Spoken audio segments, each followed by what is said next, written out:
Today we're discussing the hottest trend in whiskey right now. We're talking about some of the most sought after releases that are getting incredible reviews, and yet none of the companies that made them actually distilled the whiskey. That's because the hottest trend in whiskey is none other than non-distilling producers. With the cost of whiskey distillation so high, you're seeing a ton of NDPs popping up, and they're making some really interesting and creative stuff. Some people think they're ruining whiskey, and others think they're making the best products on the market. We're here to discuss all of that, as well as taste and review some NDP bottles that live up to the hype. Today, my buddy Blake from Nerds at Nite is joining me to discuss the whole non-distilling producers craze, or NDP for short. Did you just say my P was short?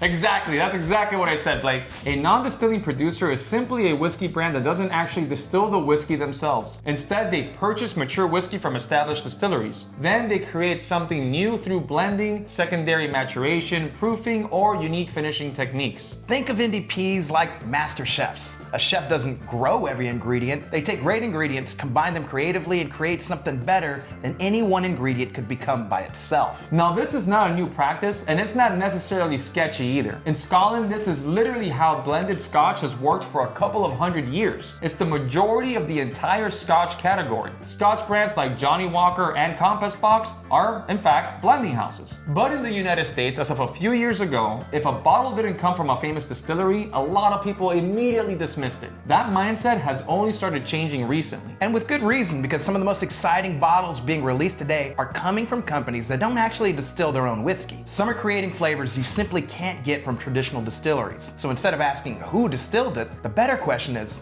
did they make it better? There are also people who think they're just putting a fancy label on someone else's juice and then charging a premium for it. So the topic can be a little controversial. But here we are to tackle the topic, Blake. And by the way, if you ever want to know if a whiskey was made by an NDP, the label gives it away. If it says produced by or bottled by instead of distilled by, that's a big hint it was blended together by a non-distilling producer or a distillery that isn't producing its own whiskey yet, typically because it's newer and waiting for the whiskey to age. We're kicking this list off with one of the pioneers of non-distilling producing, and that is Barrell Craft Spirits out of Louisville, Kentucky. Barrell has been around since 2013 and over the years has become something of a gold standard in the whiskey world. Barrell Bourbon sources barrels from multiple distilleries and blends them together to create something that's often exceptional. Batch 38 is a blend of straight bourbons distilled in Kentucky, Indiana, Tennessee, and Maryland, ranging from 8 to 15 years old. Best of all, this particular bottle is a special edition release celebrating the 250th birthday of America. The mash bill is composed of approximately 79% corn, 17% rye, and 4% malted barley, and it's bottled at a hearty 116.96 proof, completely uncut and non-chill filtered. Now we're gonna taste this up. Oh, America! I need little flags like Don King, only in America. You getting a lot of America on here? I'm getting red, white, and blue notes. Literally. Like, Yeah. red, white, and blue is a fruit. Yeah, because I'm getting cherry. Yeah. I'm getting a lot of cherry right up front. And then it kind of morphs into a little bit more of like this blueberry I was banana. gonna say there is like a blueberry and banana aspect. Right? So it's red, white, and blue fruits. And blue fruits. They know what they're doing here at Barrell. It's just fruity, dude. It's like a little fruit salad. Like you go over to like a little, you know, like a little baby shower or something. I don't know. I went straight there, but No place to get better whiskey than in a baby shower, you know? caramel fruit salad. That's right. Like the fruit that they cook and then they put on top of like an ice cream when you go to like a fancy restaurant. Oh, you know what I'm talking about? Yeah, like that reduction sauce type Yes, deal. yes. It's very jammy. It's very velvety and thick. Yeah. It's very viscous. You could tell that it's been aged for a long time. At least some of the aspects of this one has, because it really does taste very oaky as well. You do get that oak. It's got some age on it. It's definitely not light. Don't taste young. It's been aging along with America. In America, by America. The finish too. Look at the legs. Like the legs on Christmas Story. Remember that lamp? I was thinking ZZ Top. Oh, okay. She's got legs. That's pretty American right there. That's very American. Yeah. This is a very tasty bourbon. And everything the Barrell does is fantastic. I haven't had a bottle of theirs that I don't like. Even their 5-year foundation is super duper solid. Like, Yeah. So if you're just coming in to Barrell, like, you know, entry level, you've never bought their stuff, and some of their stuff can be a little pricey, but like just the foundation, I think it's like $50. It's an easy buy. It's got some age on it, and like, it's just It's super well balanced. Next up is one of the more genuinely innovative small NDPs that's doing great work right now, and we're talking about Shortbarrel out of Atlanta, Georgia. Today we're specifically talking about the Afterswarm II, which is the latest from their finished series. While also releasing non-finished products, Shortbarrel is also well known for releasing finished products with honey, whether it be their bourbon or their rye. The Afterswarm is made from a 95.5 rye blend from Green River Distilling and MGP that's been aged 6 to 13 years and then finished in meadow foam honey barrels. Do you know that, Eddie? I sure did. Meadow foam honey is known for its dessert-like flavor profile with notes of marshmallow, vanilla, butterscotch, and candy sweetness. Sometimes honey-finished bourbons can be a bit overwhelming to some whiskey fans, but the rye notes of the Afterswarm play really well with the honey finish here. It also comes in at a proof of roughly 108, so don't expect a full-on sweet bomb from this one. Oh! Did you hear that thing? Somebody call Oppenheimer, that was a pop right there, boy. I remember the first time I tried this and I was like, that rye just does something with the honey. It's like a really well balanced, like when you're cooking, you're doing something, you're like, okay, I want to add something to the savory. Let me do something that's going to offset the savory. Absolutely. But it works really well together. That's exactly why I particularly love this bottle right Yeah. here. When you have the sweet notes from the bourbon and the honey, it just completely overpowers the whole experience. Or sometimes you can get lost. You're like, oh, it's that, I can kind of taste the honey in the background. I feel like the honey pops actually with the rye. You have a savory and sort of a sweet component, savory, quote unquote, with the rye. You could get honey off the nose. You could get the honey and the rye. Yes. Because it does have some minty notes in there, a little bit of baking spice. Yeah, that nose is just friendly. It's a friendly nose. Dude.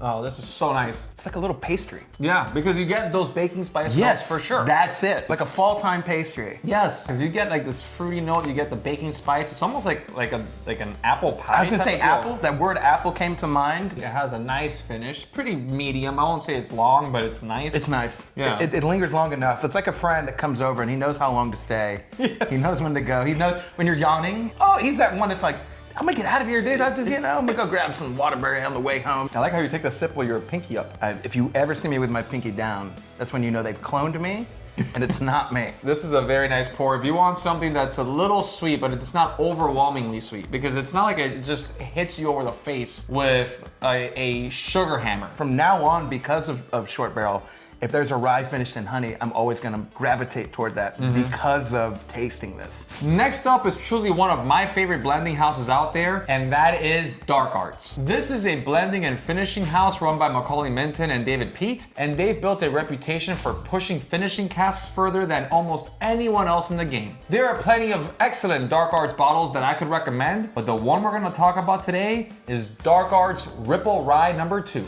Dark Arts takes a 95.5 rye blend from Indiana that is most certainly MGP, and then turns it on its head by finishing it in maple syrup and Amberana barrels. And the results are incredible. If you've never had Amberana, imagine cinnamon rolls, gingerbread, and holiday spices. Then add the maple syrup element, and those quintessential rye notes balance it all together like a perfect marriage, rather than feeling like diabetes is about to set in.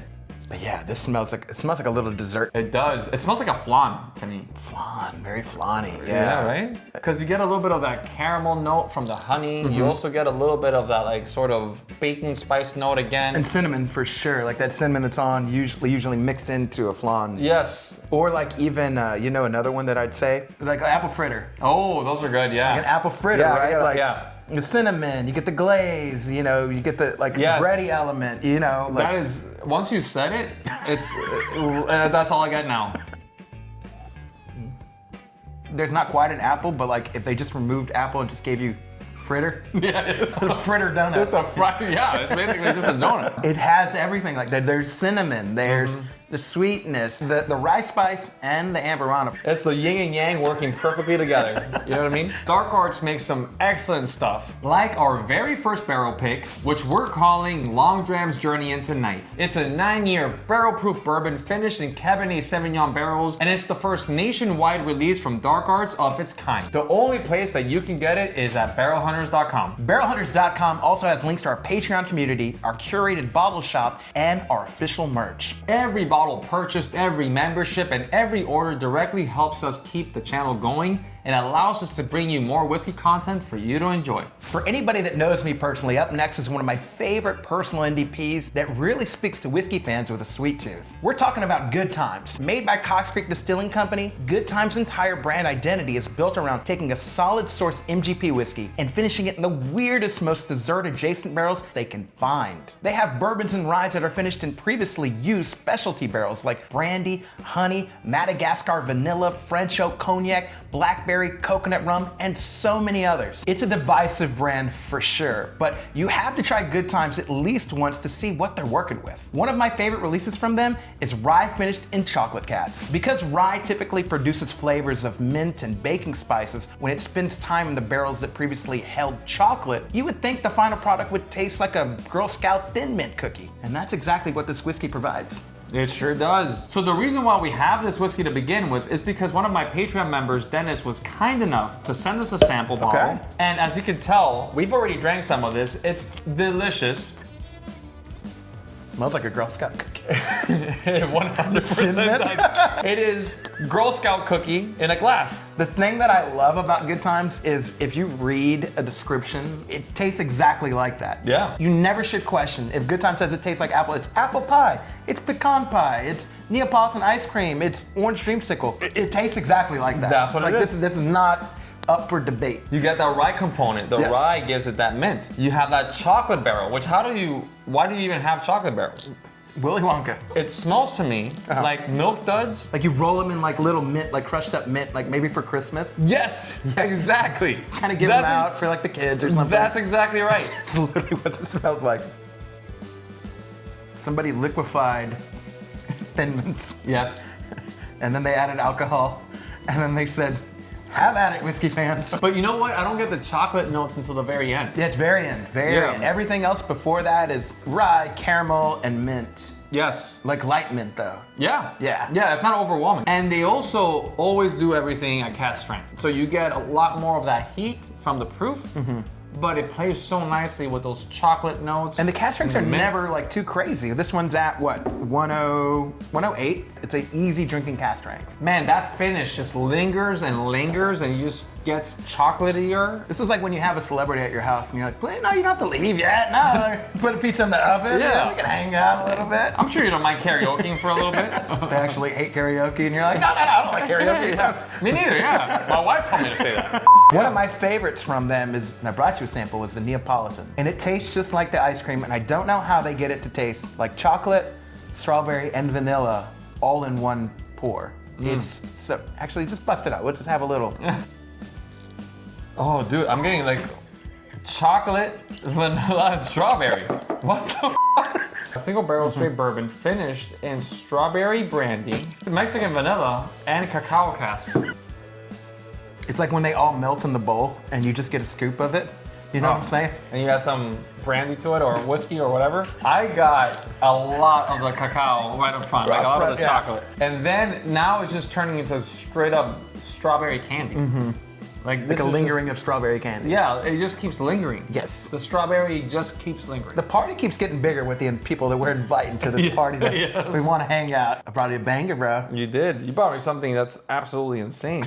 Now we're switching things up from NDPs that focus on blending to an NDP that's taking their single barrel game to another level. River Roots Barrel Company out of Cleveland, Ohio. River Roots' entire MO is to find exceptional barrels and share them with whiskey lovers. A few years ago, many single barrels like the ones River Roots acquired probably would have just disappeared into a larger brand's batching process. But today, companies like River Roots are finding these standout barrels, giving them their own identity, and letting whiskey enthusiasts experience them on their own merits. Their barrels have been sourced from multiple states like Kentucky, Indiana, Ohio, and even North Carolina. Today we'll focus on a River Roots store pick from South Texas called Bourbon of the Corn. It's an 8-year straight bourbon bottled at a little over 130 proof, so it's got some heat on it.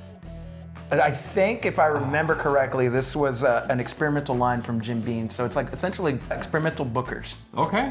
And I know sometimes it can be a little peanut watery. There's some Booker's batches that are good, some that are bad. Yeah. I think this is one of like the better single barrels that they should have held on to it. This is a great one. Yeah, that smells incredible. Picture this, like, Okay. you get yourself some toasted bread. Got some toasted bread. And then you spread a little bit of peanut butter on there. Myself for the bread. The bread. We're still all about the bread. Like, we're not spreading anything on you today. And then you take a little bit of strawberry jelly. Right. And you just put it on there, but not too much because you're not a big fan of strawberry jelly. Light fan. Yeah. And then you close the two buns together that were both previously toasted. You take a bite out of that thing, and that's what I'm getting on the nose. That is an accurate description. It is a little heaty, but I don't think that's 130 heaty. It is not at all. This has just the right amount of heat. Mm-hmm. I felt it on my tongue a little bit more, the heat.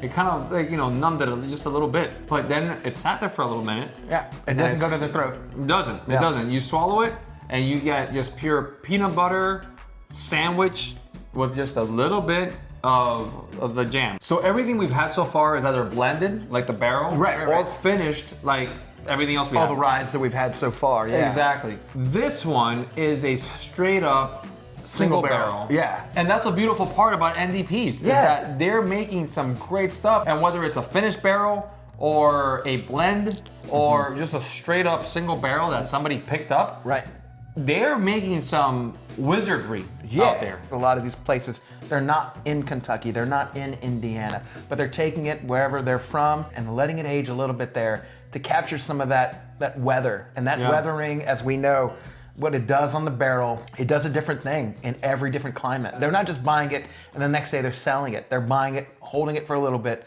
letting it do what it does in their climate, wherever they're at, and then, okay, let's push it out. It's done what we needed it to do. Next up is a company we told you about in our Whiskeys You Haven't Tried video. We said that if you don't know this brand yet, you probably will soon, and that is Dream Spirits. Dream Spirits is owned by Prav Saraf, and he's become known in the whiskey world for having an insane ability to track down bottles nobody else can find. A few years back, he started Dream Spirits as his own single barrel pick brand, and it's grown into collaborations with some of the best known retailers in the country. They're sourcing older, higher quality barrels from all sorts of distilleries, including Jim Beam, Wild Turkey, MGP, and others, and then bottling them at cask strength and non-chill filtering. Ages across their catalog range widely, but the one that we recommend is their straight 10-year, sourced from Artisan Distillery, aka the folks who make Jeffersons. Every Dream Spirits release gets its own barrel number and identity instead of just a generic batch label, which is part of why the brand has built such a devoted collector following. Oh! Ooh!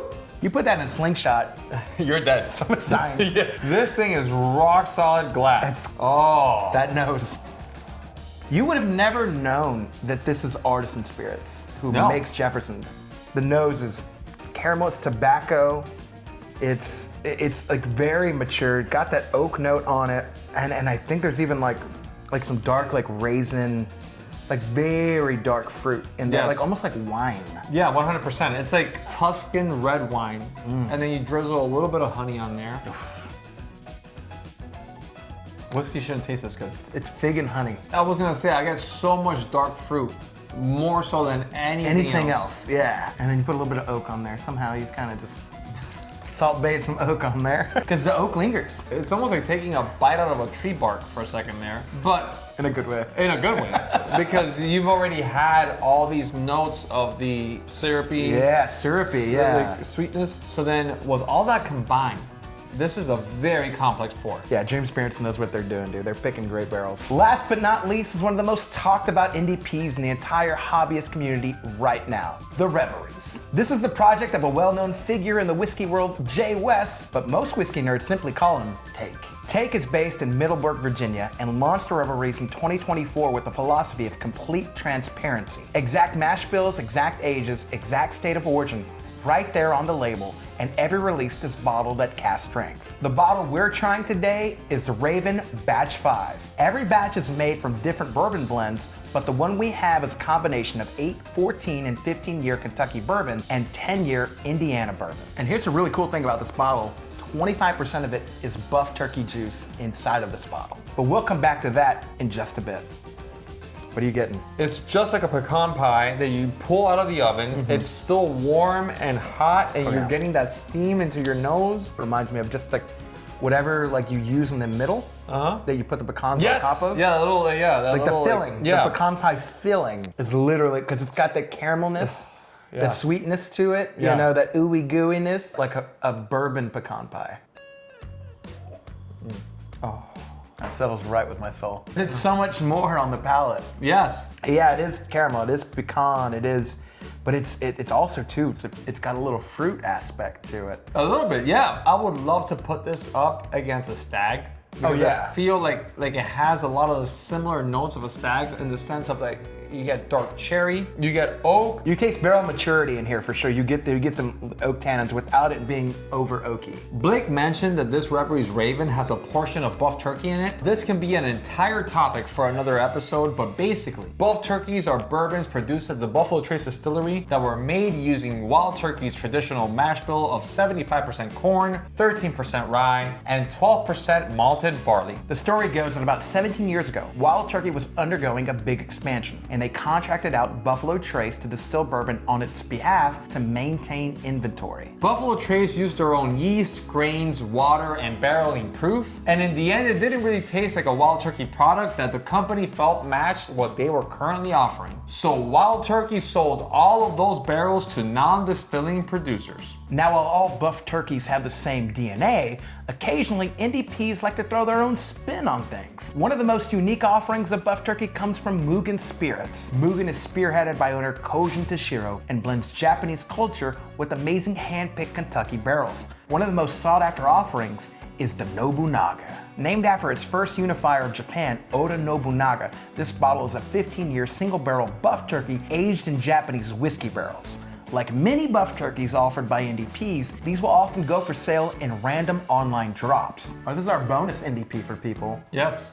They thought we had 7. Oh, we have 8. I get caramel and peanuts. It's almost like kettle corn in a glass. Yeah. And you put it in a barrel and age it for a while because you get a lot of oaky notes in there as well. Yeah. Once you smell past it, I get like strawberry jam. I definitely get maturity. This is Miss Robinson in a glass right here. So right up front, I get toasted peanuts. I do too. But then I get that jammy note that you were talking about. I get like berries and cream, like strawberries, raspberries, and cream. Like, have you ever had that dessert from like a Brazilian steakhouse? Like, it's one of the desserts that they have. It's literally, that's what it is. I got some cream, I got some berries. And then you put some peanuts on top and you toast that sucker. Toast it. Buff turkey has a very distinct flavor to it. Yeah. Whether you finish it in this, you finish it in that, you're gonna see what the DNA is of it, regardless of which one you're trying. So, are NDPs the future of whiskey? Let us know in the comments below. And if you enjoyed this video, hit that like button, subscribe to the channel, and don't forget to check out barrelhunters.com. Until next time, Cheers. cheers.